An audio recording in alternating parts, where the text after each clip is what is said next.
All right, I want to start off with Ben Kesslin, who wrote an article, or rather, I don't know if this is his article or not, but the New York Post, he posted this New York Post article. Woman gets addicted to cheese because of stress caused by running a Zionist student organization at NYU, then goes to a $6,000 a week rehab for her cheese addiction, but recently had a brief relapse during the current anti-Israel protests on campus. I don't understand why someone chose to write an article like this. Now, why do I not understand why someone chose to write an article like this? Because for me, it's like being addicted to cheese is sounds insane. It's like, okay, I guess I'm addicted to cheese too. Like, how the do you get addicted to cheese?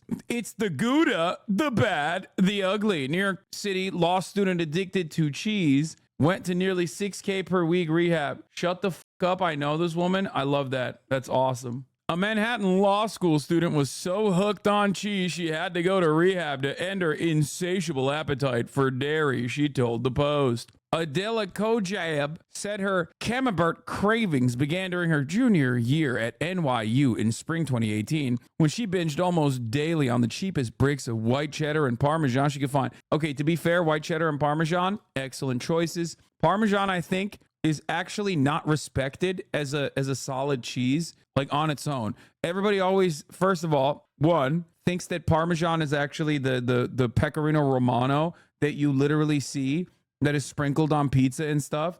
That's not Parmesan, okay? Parmesan in and of itself is a phenomenal cheese, in my opinion, that does not get the appreciation it deserves. Like, it literally is in a weird predicament because, like, everybody thinks things that are not Parmesan are Parmesan, and therefore consider Parmesan in and of itself to be like a super popular cheese. That's not Parmesan, okay? And also, real Parmesan is kind of, it's not as dry as you think it is, and it's very bitter, and I love that shit, okay? Proof Hassan is white. Wait, what? Bro, I'm a cheese boy. Swiss over Parmesan, you are literally on crack cocaine. In my opinion, Swiss cheese in and of itself is kind of bland, depending on what kind of Swiss we're talking about.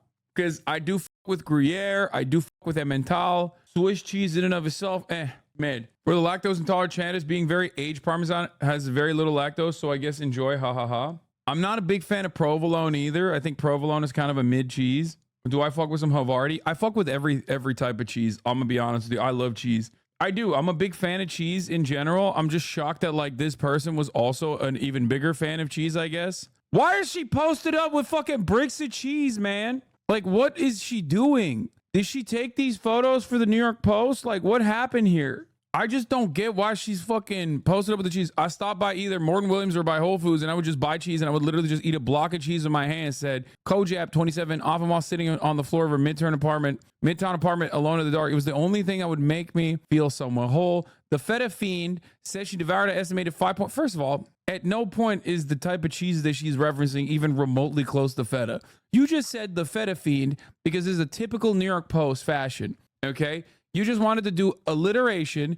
This is disrespectful. The type of cheese that she's involved with is very much outside of the field of interest of feta, which I do like. The Greek feta that they sell in America is shitty. It's bland. It doesn't have enough fat in it. It's a very different type of cheese. The white cheese in Turkey, beyaz peynir in Turkey, is the real feta. Significantly better than Greek feta. I will stand on that business every day of the week. But also, very different world of cheese in comparison to the type of cheese that she's going for. She's going for Parmesan. She's going for Parmigiano Reggiano. Okay, that's a different type of cheese. This is so funny. What is this? Adela Kojab had been a proud Jew and a Zionist her entire life. In 2019, when she was a student at NYU. Wait, is she suing because of the cheese situation? There ain't no fucking way. Okay, well, look at this. Her pitiful attempts at a salad, she said, amounted to eating Parmesan with Caesar with lettuce on the side. I kept telling myself it's actually cheaper to just buy some blocks of cheese. Bro, it wasn't enough that she posted up with cheeses. She also posted a photo of herself next to the cheeses. Like, what the fuck is happening?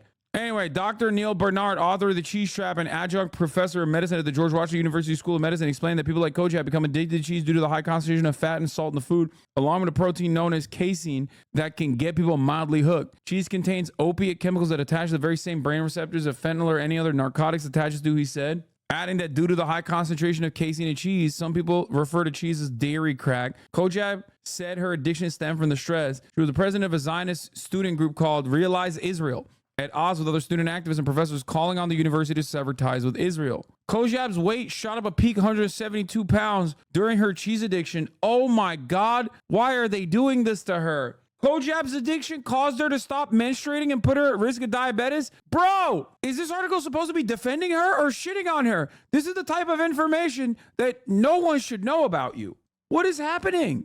Why are they just like ripping her a new asshole? Is this anti-Semitic? I just don't understand how this is like, it's the New York Post, so I know it's supposed to be positive. I know it's like written with the intention of it being positive, but given the content of the story, it literally turns into a hit piece. She's brave in telling her story to help other cheese addicts come forward. I'm telling you right now, people will make TikToks of the story, making fun of her, causing her unimaginable stress, and maybe relapse again, causing her to relapse again.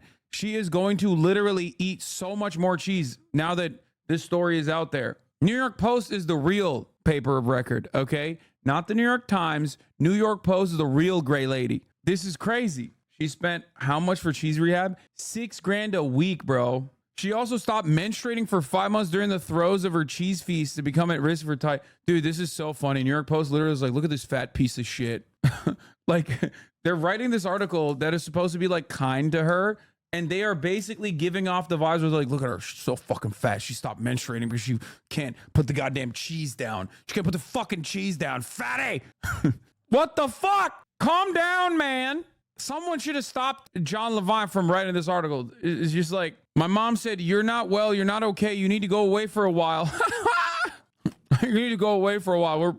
We're sending you to the farm. The family intervention saved her life. Kojab learned at a South Carolina wellness retreat to count calories and healthy snacks so she could eat in lieu of cheese. She should have just become a HasanAbi head. 1, she would no longer be a Zionist. And 2, she would learn all of the same lessons for literally free. Like literally $5 a month if you want to avoid the top of the hour ad break, and that's it. She's out here spending $6,000 a week, and I could have given her this information for $5 a month by subscribing and avoiding the top of the hour ad breaks. And she would no longer be a Zionist, which probably would be much better for her mental status anyway. Your cheese takes are literally your worst takes. Get the hell out of here, bro. I'm a cheese lover, a real cheese lover. I've been a real cheese lover for many years of my life. Don't even come at me with this shit. Here's the 3-minute ad break right now, by the way. You cheesing crody. You cheesing fam. Anyway, attending a 2-week wellness retreat at Hilton Head Health in South Carolina, which costs at a minimum $5,820 a week, helped the Asiago addict gain control of her eating disorder.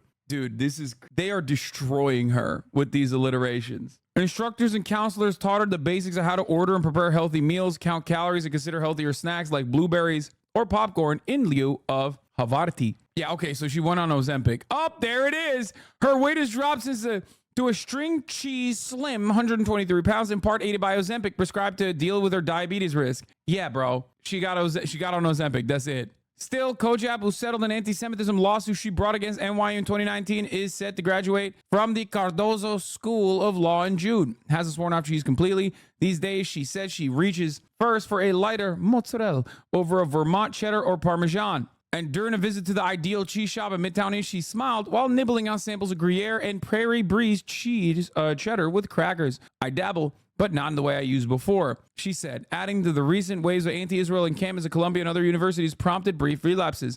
When I'm really stressed, I'll have a block of cheese, but it doesn't happen that often. Okay, couple things I want to mention here. This is another one of those like deeply out-of-pocket stories where I think like the story is supposed to invoke a sympathetic reaction out of the readers of the article to be like, oh, this poor, beautiful defender of Israel and like how much harm has come to her. And when you are like, I guess, majorly invested in the defense of Israel, you get this like manic way of existing in the world. So maybe you'll look at this story and feel sympathetic to her plight. But like 99% of people who are maybe in the margins are going to look at this and go, this is the funniest story I've ever heard. This is precisely what I already thought about like people who unconditionally defend Israel, that they're like out of touch, elitist assholes who think that like the death and destruction of the Palestinian population is nothing in comparison to them like being incredibly fragile and having their fucking feelings hurt and like maybe relapsing to a cheese addiction,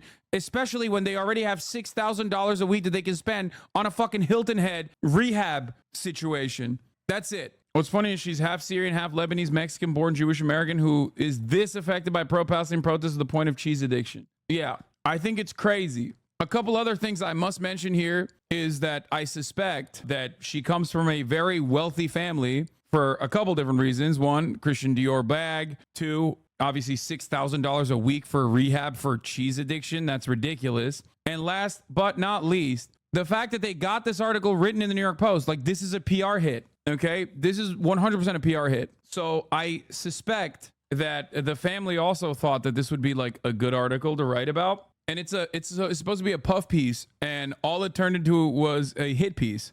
$24K a month for cheese rehab is mind-blowing. No wonder substance abuse treatment is in shambles. Yeah, I'm telling you, they wrote this article because like it would be a fun, quirky little story, maybe good PR, maybe to show off like some of the downsides. Of course, when you literally look at the motherfucking downsides of being pro-Israel, and the downsides are like that you have to go to a $6,000 a week rehab because of your fucking cheese addiction that got so out of control that like you literally couldn't menstruate for 5 months. It's just like, that's ridiculous. Like that's not, there's no more of a self-imposed wound on that front. That is not really a wound at all. Anyway, but here's the other side of this, by the way. This is from December 11th, 2023. Adela Kojab, who had been a proud Jew and a Zionist her entire life in 2019 when she was a student at New York University and back home for a recent Birthright Israel trip, she decided to celebrate Israel's Independence Day in Washington Square Park with her Jewish friends and fellow Jewish students.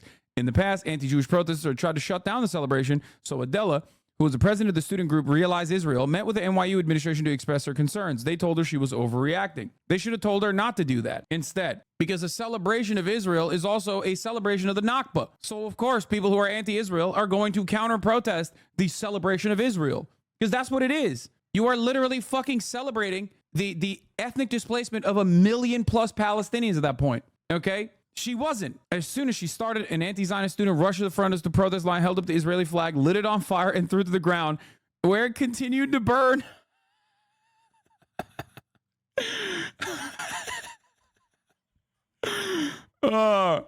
Adela told her friends they ignore him, sing Hatikva, and move on. Suddenly, a student protester grabbed the microphone from a Jewish student, yelled, "Free Palestine!" and waved his hands in the air. More protesters took the 10-foot Israeli flag, shredded it, and hung it from the lampposts and trees.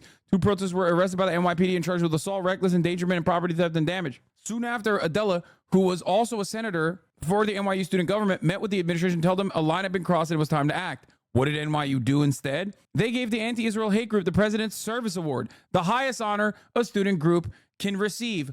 I did not know that NYU was this fucking unimaginably cool. Okay? That's so awesome. That is so sick. Yeah, the group was SJP, Students for Justice for Palestine.